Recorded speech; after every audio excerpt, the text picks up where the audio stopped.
On continue toujours avec notre même série. Comment lire le récit biblique ou encore comment lire des histoires. Exact. Et un élément parmi les plus essentiels d'une bonne histoire est celui des personnages qui doivent faire face à un défi pour arriver à le surmonter. Parlons justement des personnages.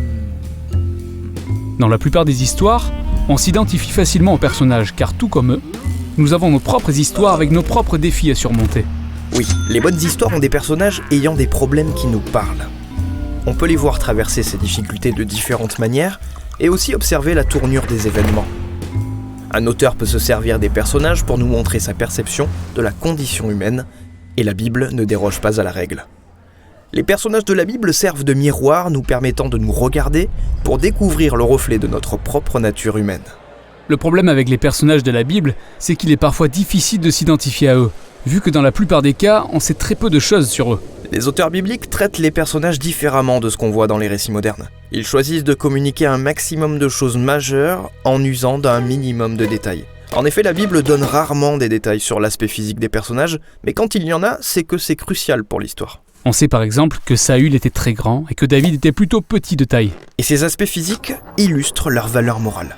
Ainsi, la taille de Saül révèle son attachement au statut et au pouvoir pour affirmer son autorité, alors que David accepte humblement son faible statut, permettant à Dieu de l'élever et de lui venir en aide. Donc l'apparence physique des personnages est symbolique ? Oui, très souvent. Tout comme le corps velu d'Ésaü rappelle sa nature brute, tel un animal, et la peau douce de Jacob correspond à sa glissante nature versatile de roublard. Quel autre indice avons-nous sur les personnages bibliques ? On a aussi les noms des personnages qui très souvent en disent long sur leur rôle dans l'histoire.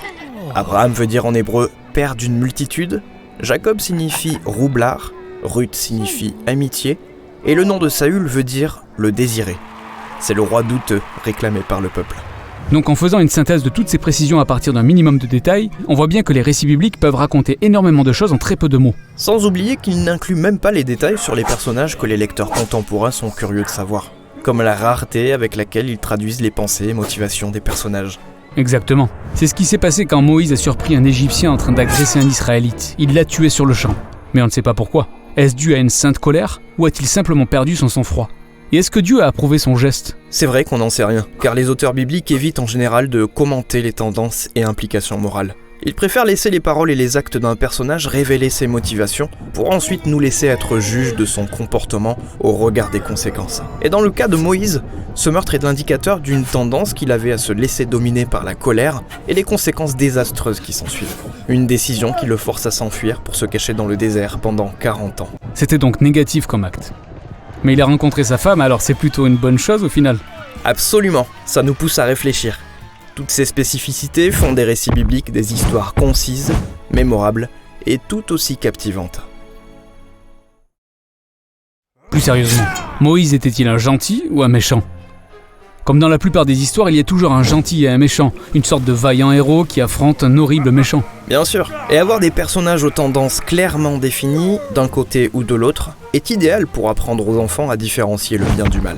Mais la Bible n'est pas un livre pour enfants. Ces personnages sont très complexes, un mélange de gentils et de méchants, comme chacun d'entre nous. Il y a vraiment très peu de personnages parfaits dans la Bible. Qu'en est-il des héros de la foi comme Abraham ou le roi David ?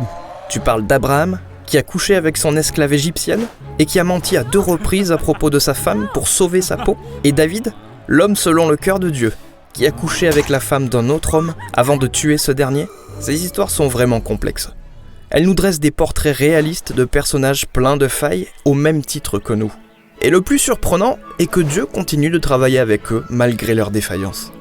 Donc ce n'est pas parce qu'une personne est appelée par Dieu, remporte une bataille, réussit ce qu'elle entreprend ou s'enrichit, que l'auteur biblique m'invite à suivre son exemple. C'est tout à fait ça.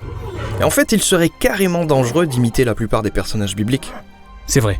Mais il y a sûrement chez ces personnages des facettes louables, dont je peux m'inspirer. Absolument. En y regardant bien, tu verras que la plupart des histoires de la Bible mettent l'accent sur les moments où les personnages montrent leurs limites, ou sont au bout du rouleau, avant de choisir d'avoir une confiance aveugle en la grâce et la sagesse de Dieu.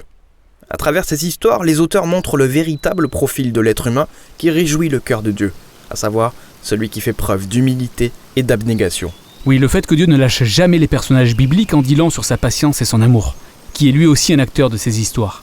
C'est exact. L'étude des personnages bibliques permet aussi de braquer un coup de projecteur sur nos propres facettes peu glorieuses, en nous amenant à voir à maintes reprises la grâce que Dieu manifeste en retour, cette main gracieuse qu'il tend en permanence tout au long de l'histoire.